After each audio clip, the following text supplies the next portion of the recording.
Okay, hi everybody. It's my first real presentation, so hopefully you guys will get something out of this. And again, thanks for coming to this talk. So I'm just gonna get started.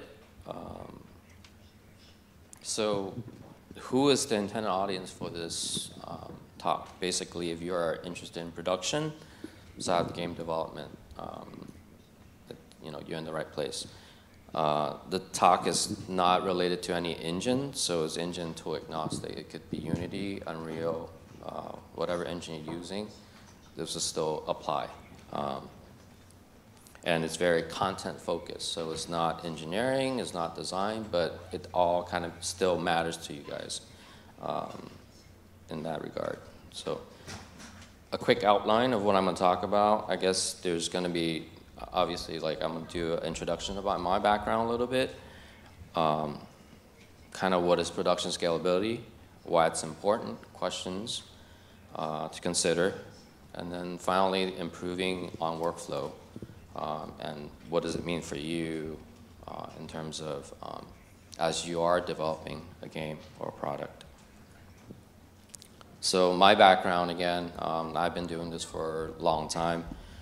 The companies, the platforms that I've worked in, and some of the titles I worked on. So, some more than others, but. So what exactly is production scalability? Production scalability is the concept of adapting production to the changing size and scope of your product. This is often not something that's talked about in the industry simply because if you're using the engines, the commercial engines that are out there now, like Unity and Unreal, it's very easy for you or a small group of people to actually come up and develop a product, develop a game. But what happens when you start increasing in size? Your team size. Maybe your team will end up being in remote locations, different locations. What happens at some point, the size of your production scales down. So this is all kind of related. So this is what the talk's about. So why is it important? Again, as I mentioned before, as the size and amount of content changes, your team size will change as well. And this goes both ways, growing and also going smaller. Changes in resource can mean more room for human error, meaning that the more people you add into the process, the more chance of things failing, because now you have issues about communication with other people, maybe not understanding how tools are used. There's a ramp up for new people coming in, or maybe some of your production gets shifted to a different location to other people to develop and what have you. So that is also a problem. Increasing complexity in design. As you guys all know, when you're developing a product, there's a lot of questions. Questions that has not been answered. And so slowly your game will become more and more complex, and for you guys to be able to prepare for all this, it's good to actually think about scalability as something to try to address some of these problems. But I also need to mention that content creation is a very predictable function of game creation. What does that mean? Content creation is, if any of you out here that are artists, you know that making a model, doing the texturing, that is all very predictable. If you're doing a character, you know how to build that character. So none of that changes. So, but it's important to understand that, because if it doesn't change that much, then you could actually build a process for it, right? So you don't have to worry about some of the things that changes. The things that will affect it is the design itself, right?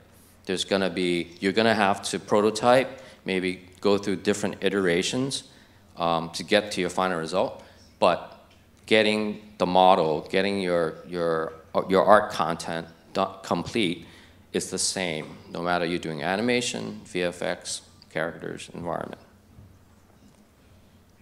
And again, all of this goes down to, the concept goes down to just minimizing cost of maintenance, right? So this relating to expansion of a team and contraction as well. So there's team size, production complexity, resource, content library, evolving technology. So these are the things that can and will happen as you're developing a product. Some questions to consider. There's 4 points. First one is the type of game. So when you first start out building a game, you kind of have to understand what you are building, right? If you're doing open world, free to play, large open worlds, there's narrative, there's streaming, level streaming that's usually built around much larger maps. The fidelity of artwork is much higher. So how do you prepare for that?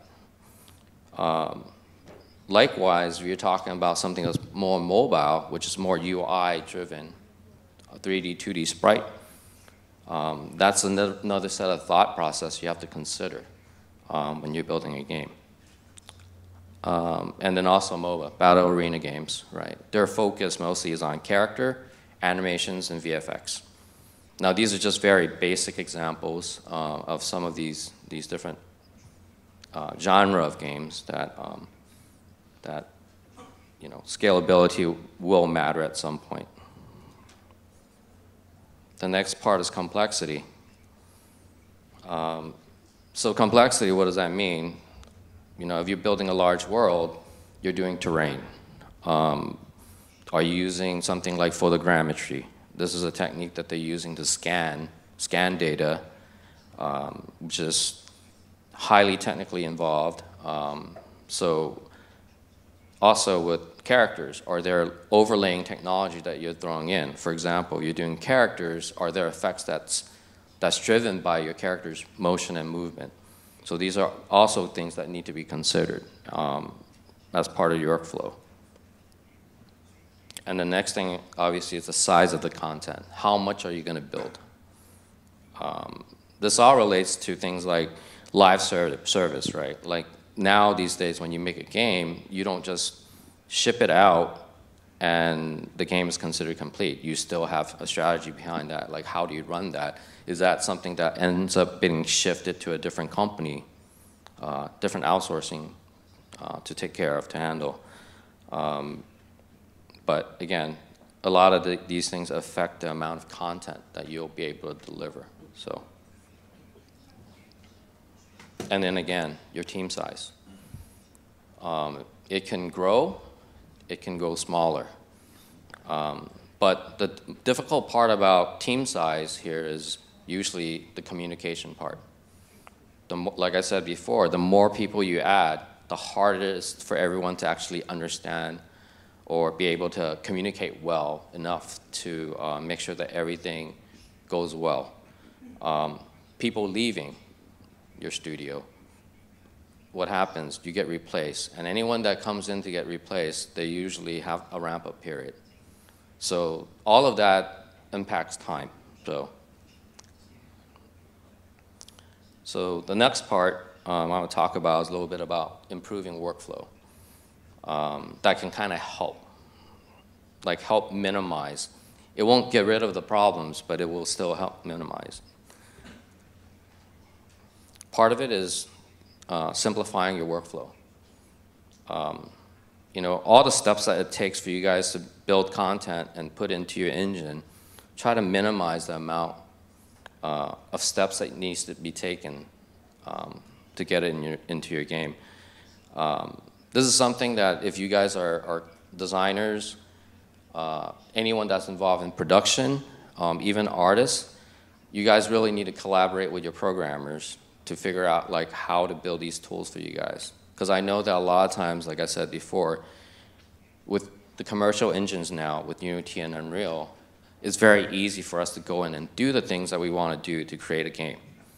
But I think the hardest part is to make sure that not only you can do it, but everyone else in your team can. And that's often the most difficult part. So this is just an example of a typical workflow for getting content into the game. Some of you guys might be familiar with it. Some of you might not have to do anything here. Usually, you know, as a simple example here is just the idea of creating a mesh, okay? Sometimes you have to set orientation, follow a naming convention, set up your scene hierarchy, set attributes, like all of these things. But imagine if you're an artist, this is not really art. You're just pulling switches, right? So the idea is that how do you go about eliminating some of this stuff? Because not everyone's going to remember this, okay? So the idea is that, okay, can we simplify and take out some of these steps? So, you know, some of these things that I've marked off here are things that you can do it before getting into an engine. The next thing is interactive feedback. So these are things that are already kind of built into engines. As a content creator, you want to be able to live update. You don't want to wait. Like, you know, the idea of having to bake light maps, for example. You guys know what that is. You know, you want to be able to quickly preview, not having to wait. So that's also something that will affect scalability as well. Oftentimes when I'm working, well, some of the projects that I worked on, sometimes we have to wait for bakes to happen. It takes about 15 minutes to a half hour. Imagine if your day is 8 hours and you do 4 or 5 times of that. That's easily an hour or 2 already gone of just testing. So, so one of the things, like here, an example I, you know, kind of screen grab is just, you know, terrain, right? That's the easiest one right now, where you can actually go in and actually build everything else, and, you know, with a pen, with a marker, and actually be able to clean up the topologies, right? Or at least make sure that the terrain adapts to the kind of gameplay that you want in your product. The next thing I want to talk about is making sure that you keep your interface consistent. What that means is that whenever you're building your tools, when you're building a menu, your user experience should be for the user to be easy to actually be able to use it quickly. So one example is when you're building out menus, make sure that in some ways it's kind of an instruction and manual to show the user the steps that it takes to get there. Oftentimes when we build menus, it's just one item after the other with no order. This is kind of an easy win in terms of, you know, making sure that the user will pick up real fast. The other thing also too that I try to follow a lot when I do build menus is that I want to make sure I follow the 3-click rule. This is a user experience term that says anytime that the user has to, you know, click a menu or click an item more than 3 or 4 times, it's already too much for them, right? Like sometimes if you go to a web page, you don't need to go through, you know, 2 or 3 iterations in order to get to your next step. So the more steps that it takes, the harder it is for your user and audience to actually be able to use the tool, right? So this is another way to kind of address scalability. Automation and standardizing. This is also something to think about as well too, because these are already integrated in the engines, which is basically you know, your DCC tools tied with your version control to the engine. Something that has to happen in kind of in the background so that, again, as a content creator, you don't have to worry about these things. In previous projects, we've had this set up, super efficient, and again, it's something that's already built into a lot of engines. So definitely make use of them. And again, the end goal is make sure that these workflows are predictable and it's simple to use, simple to understand. And again, because your team will change in size in the people that's going to be in there, it's definitely good to make sure that anything that's predictable, you simplify it, make it easy to use. So what does that mean for you? again, when you guys are in production doing development work, consider scalability as one of those things that are important to you. I know, like I said, a lot of times when we're using Unity or some of the engines that we have, we don't have to care about it. But in some ways, sometimes I feel like that's a very, how do you say, very risky to not think about what it means, you know, once your project starts getting bigger, or at some point, you know, to have maintain some control about how your development process is going to be. When you're creating tools, make sure that you're creating tools that allow content creator to do art. If they are there to do art, they should only worry about the art part, not checkboxing and, you know, a bunch of other things that, you know, at least, I mean, at the very least, I think content artists should understand that process. But once they understand that process, they should really look into how to optimize that. So again, identify areas for automation and streamlining. That's very important. And finally, identify areas for error proofing to minimize human error. What that means is that, you know, you can make some validation tools before you export out content, right? That tells an artist, hey, what is wrong? Or likewise, when it gets to the engine, also too, you can also do validation tools within the engine to kind of make sure that, you know, everything checks out. So it's a bit short, but is there any questions and answer, or more like questions? No. 让我们掌声谢谢讲者。好，各位如果有问题的话，请到中间的麦克风来发问。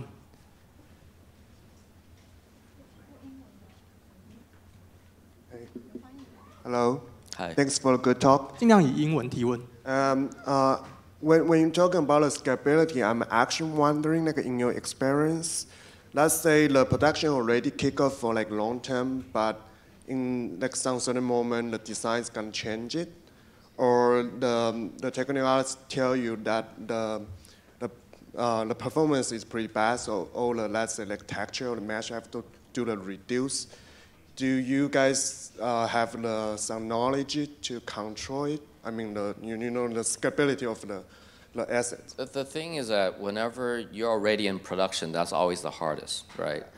So that's why when I talk about scalability, I usually talk about it in terms of it towards the beginning of the process. Because like I said, most of the times people don't think about this because, like I said, like these days, I don't know what tools you use, right? But a lot of tools that are built now is made for small teams to build a game. Of course, small team, you and I, we can go build a game ourselves, right? Without worrying about workflow and process.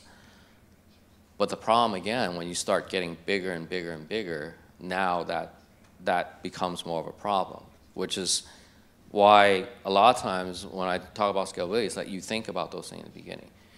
For example, when I was working on Civilization, we had an engineer that me and him kind of collaborated on this workflow that when the content artists built artwork, they don't have to think about anything. They don't need to check anything. They didn't even need to set up the materials and textures, assignments in Maya, right? That was automatically created for them, and that actually, it instanced back into the engine, which was great. So it automatically created that. Because usually, like I said, when you create material, it brings it over to your engine, but you still have to do all the renaming, reassignment, and all that stuff. So, but that's not art. That's just process that someone has to keep doing, right? And also make sure that everyone follows the same rules. So I think for your case, if production's already started, and I don't know how, like what your schedule's like, you and your team should take a step back and look at areas where, okay, where are the mistakes being made? or where are the areas that people tend to make the most mistakes.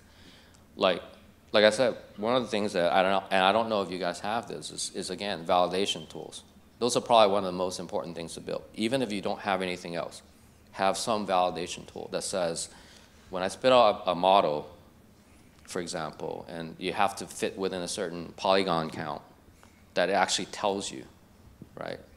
Not even tells you. If it's over, it should tell you, right? If you think that maybe the material you're using has too many draw calls, potential once it gets an engine, you can check that even from the art side, from Maya or from Max, before it even gets to the engine. So there's things that you can kind of capture before you put everything in the game and find out it doesn't work and then have to go back.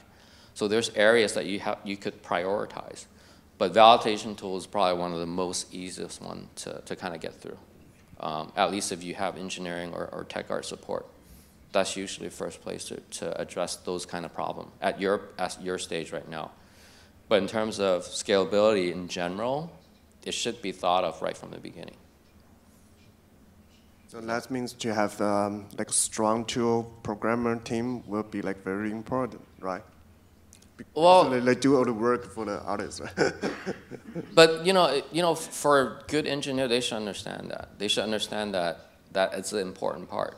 Because the thing is, if more things break, you know, or maybe your game stays at 15 frames a second, and you don't know what's happening, that's a lot of problems for them to have to face, right? They have to fix that. If you can't fix it, right? If you don't have the tools to fix it, then whose problem is that? It's not really art problem too, right? It's a collaboration.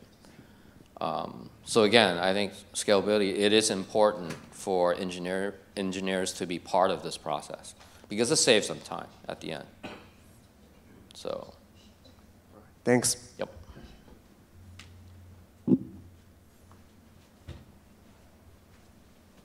还有听众有问题的吗？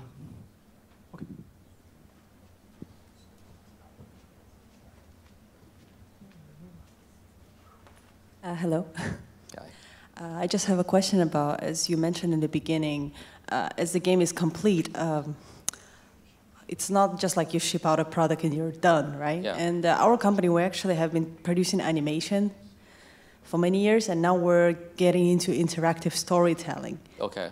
Which through video games. And my question is, in terms of continuous, because in animation, once you're done, you're done. Like you basically ship out the project. We don't have to post-manage the process afterwards. So I just wonder, is there any kind of outsourced companies that can help you do that? There definitely are outsourced companies that do that. But I would say that, let me ask you a question. So right now you're saying that animation will get shipped out. Is that just? Well, for example, in the video games, once the game is done, you have to constantly update it. Right. You have to constantly add some things into it. Where animation, once it's done, you know, obviously there is a post-management, but not like with video games. It's not going to last for years and years. Right. But at the same time, do you guys already have some tools built around that, like in terms of animation tools that you use? Yeah. That's not purchased. That's something that you guys have made. You mean software-wise? Yeah. Or not even software, like a plugin that helps you in that process. Well, because oftentimes there are some of that. I'm sorry, I don't understand. Like in terms of production? Yeah, in production. Well, for production, we use Shotgun. Oh, you do? Okay. Yeah, we use Shotgun. Okay, okay. So the tools that I'm talking about are things that basically helps animators to correct things that normally Maya or Max cannot fix right out of the box. Mm-hmm. So the important thing that you actually pointed out in terms of like taking what you have right now and maybe shifting it to an outsourced vendor, for example, mm-hmm. is that another example of what scalability will work, at least for me, is that oftentimes the tools that I make, there's a workflow that goes along with, for example, doing animation. But maybe in your case, maybe you don't. Like, I know you're using Shotgun, but I'm talking about specifically for the content users. So for me, I would have a tool set that's built around that. But again, if you know that at some point you're going to ship it out to someone, the thing is that these are people that have never touched your product, don't know what you're doing, don't know what the steps it takes to output. So usually what I do is I package this tool and they use it too, right? Oh, so you will basically create your own team that manage that part, right? Yeah, so basically, yeah. So the idea for us also too, at least for me when I'm, you know, when we're in production as well too, we want to make sure that our ability to produce or produce content actually works the same no matter which location they are, right? So in a sense, whether I'm using outsourcing or even internal teams that are remote, they can still access the same tools, the same workflow. So that's important because then, let's just say you ship everything out to outsourcing and things break, right? You don't know, like, is it your fault or is it their fault? Yeah, communication error again. So again, it's communication error. So a lot of times when I'm saying scalability, it has to do with a lot of addressing the communication part. Because if you have tools, you have processes that are just simple, you can put it anywhere, right? And maybe it'll take a little bit of time to ramp up, but you could be sure that the content artists are not in there trying to figure out which switch to switch. Because a lot of times it gets lost, even in documentation. So you suggest to keep it in-house, right? Right now, again, I wouldn't suggest anything simply because I don't know enough about, you know, what you're doing with your product. But I would, if I was you, I would probably, maybe sit down and think about what that means when you ship that out to outsourcer. Like, what are the things that you feel that can potentially happen, right? And then see if there's things you can address from your side first. That's kind of my my feedback to you on that. Yeah, that makes sense. Thank you. So.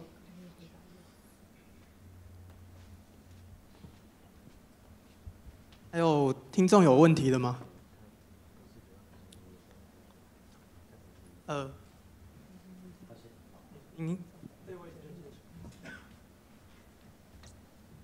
？Thanks for the talk. I was wondering if you have any experience you can share with us, like the tool that you design or some process that you always look to, like first, like you automate those first, or and there's another question is, do you have a rule of thumb, like the ratio of resources that you will put into making the production scalable? Like how many engineer that you will assign to make tools and that kind of stuff? So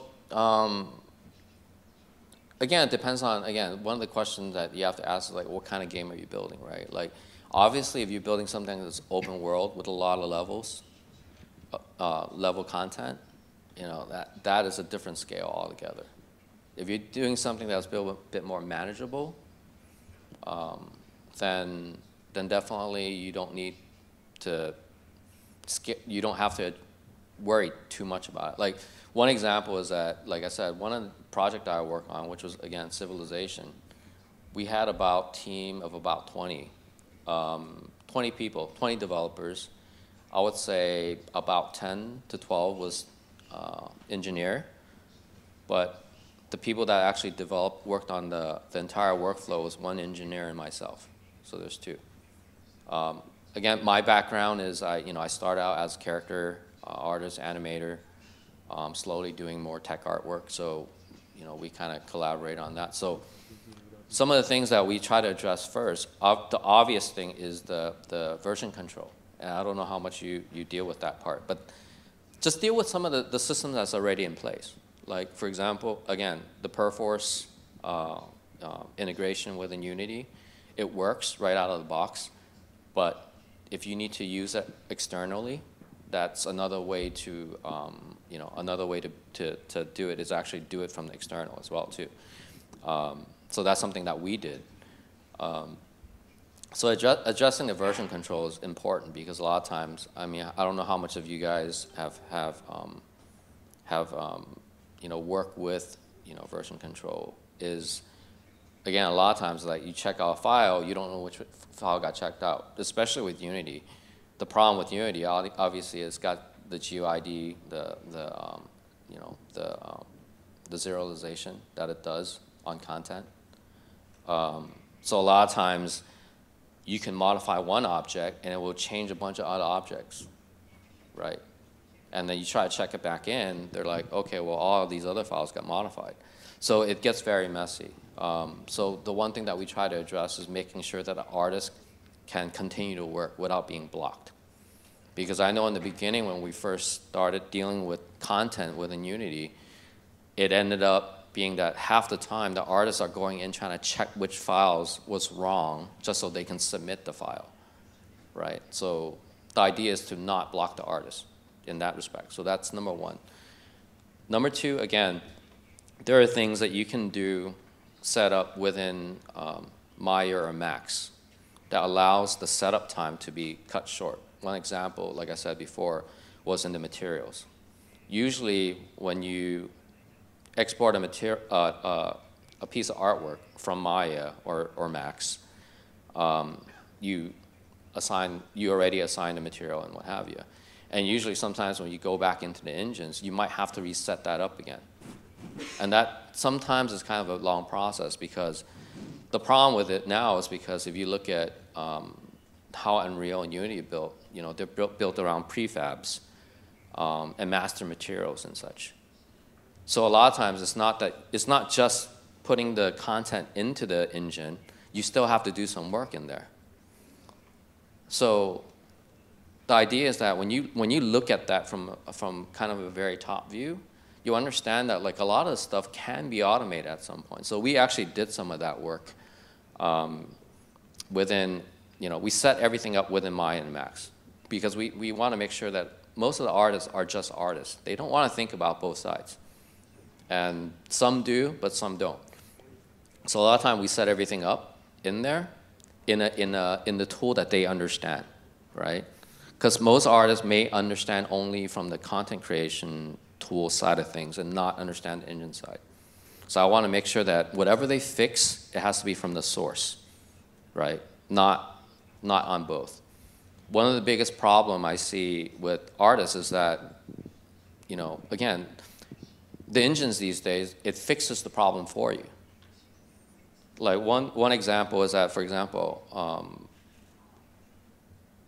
in the past, I had to, as a content artist, I have to worry about orientation of an object in your scene. It's important, which side it's facing.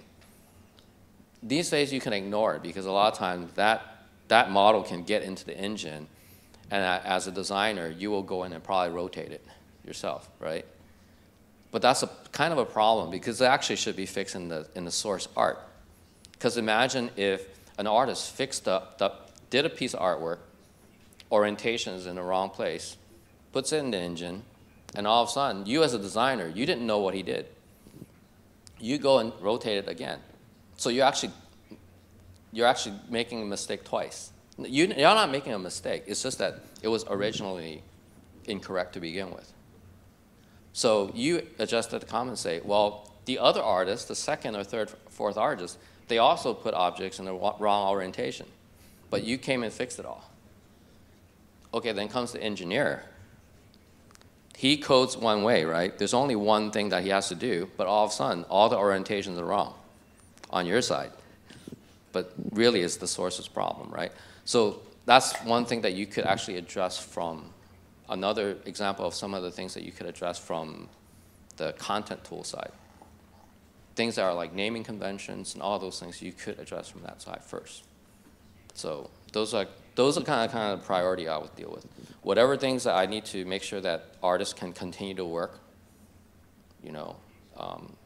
version control is super critical. But at the end of that, again, some of the things that potentially the artist,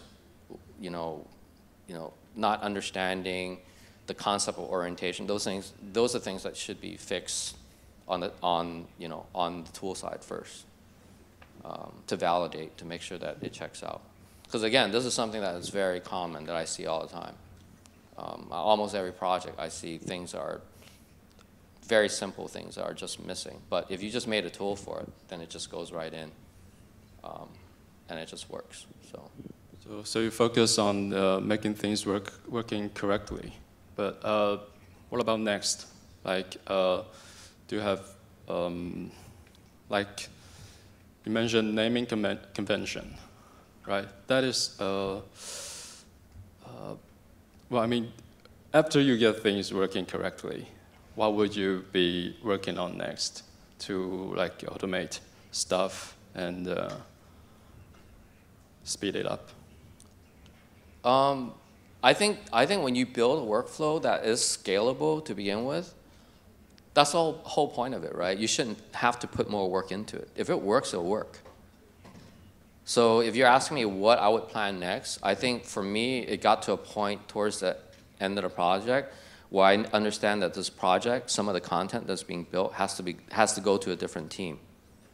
So I have to think about, okay, how do I package this tool so that another team can use it? Now, they've not touched any of my work. They don't know what we've done, you know, in the 8 months to a year that I've been in production. So again, packaging a set of tools that they can just use right out of the box, you know, without having to worry about what attributes they need to check and those things, right? Those are super critical. And so usually I would, if there is a live service strategy plan, I would do that towards, you know, maybe I would say 3 or 4 months even before a product ships to start considering that.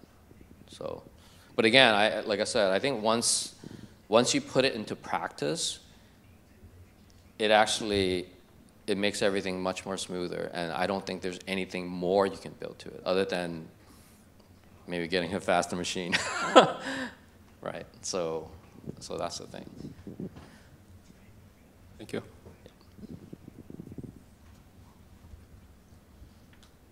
下一位要提问的。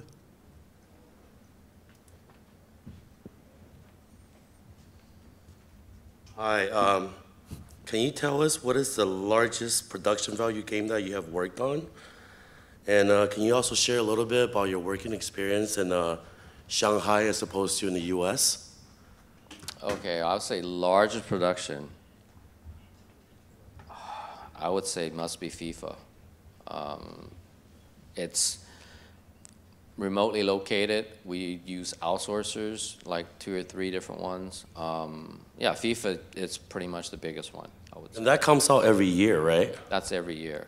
How would you compare FIFA to the NBA 2K productions that you're involved with? What are the difference between the 2 games that come out every year? The difference between FIFA and NBA, I would say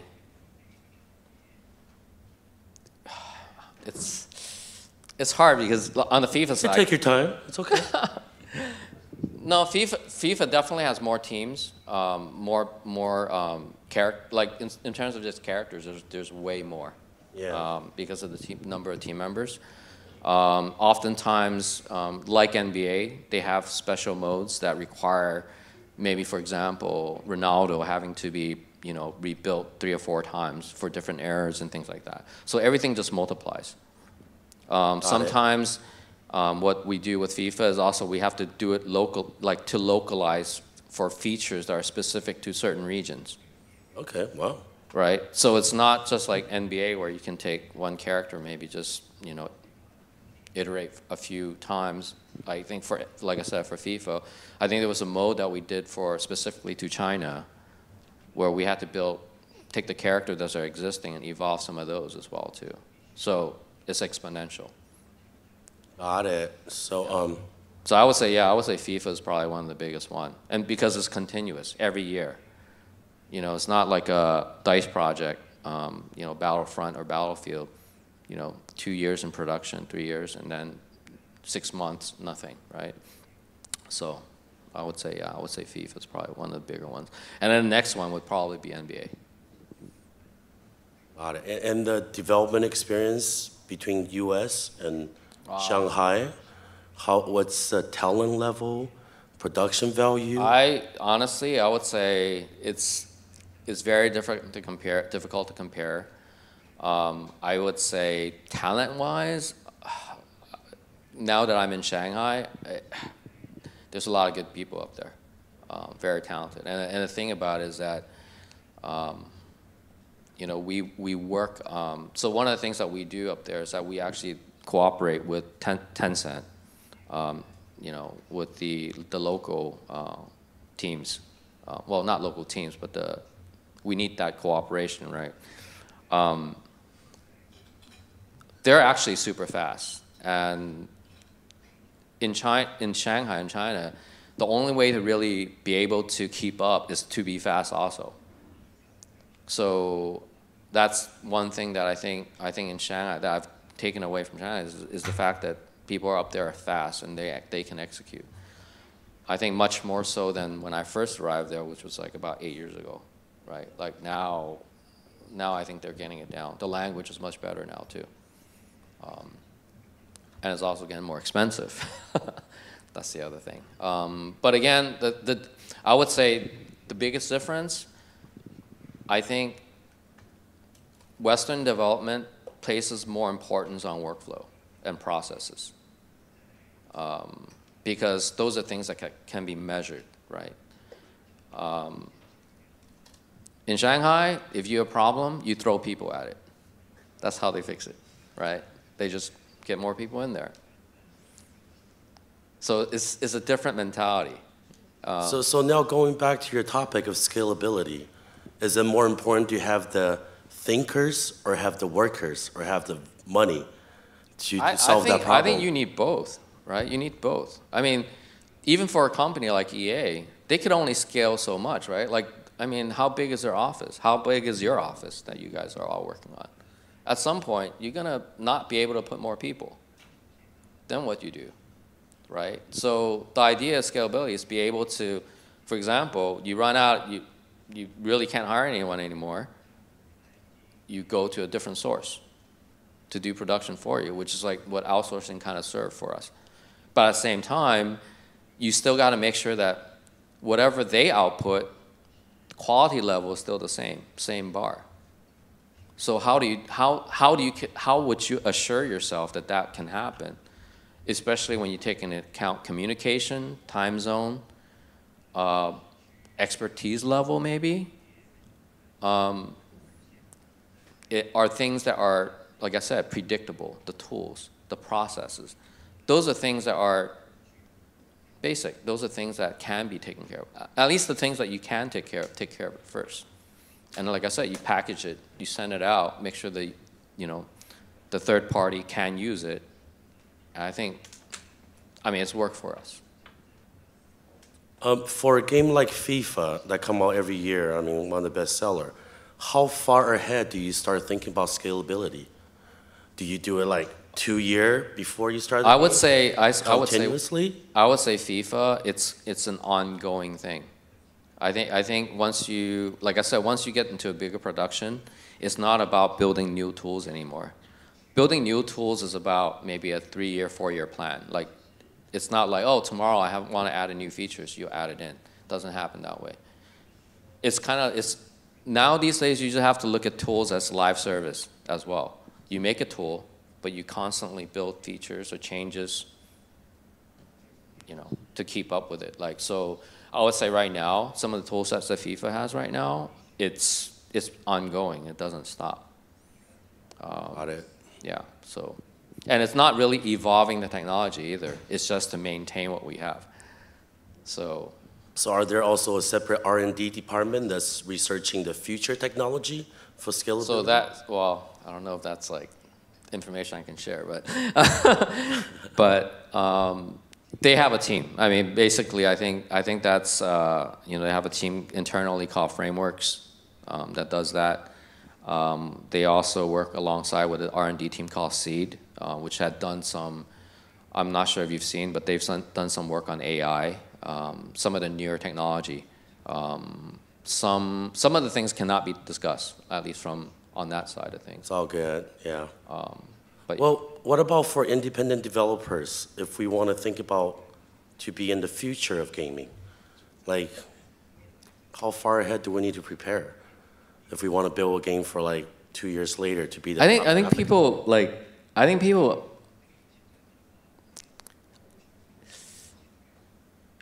let's put it this way. you guys, I don't know how long have you guys been in development or have taken part in development. I think development today, 10 years from now, it still be kind of the same. I think development for me, 20 years ago to today is kind of the same. Why? Because if you're doing content, like I said, sure, you're building lower model counts today. It could be a lot already, right? Based on, my past history. But you look 10 years from now, they're still building models. You're still putting textures into your model. So it's not changing that much, right? But and also, though, understand, all the tools are actually making it easier for you to do it now, right? I think there was a time when ZBrush wasn't even around yet. Like, how do you sculpt those details? Now you have the tool to do that. But again, if you take away the idea of, okay, well, development will evolve and change. It will evolve, but if you think about it, texture is still a texture. You're still using normal maps, right? It's just higher fidelity. Now you have more resolution to play with, more colors. So if you're asking me, like, going forward, what I think about, okay, I see that tools will evolve, but I still see production as how it was done 10, 20 years ago. So. All right, thank you. Yep. Sorry. 有听众有问题的吗？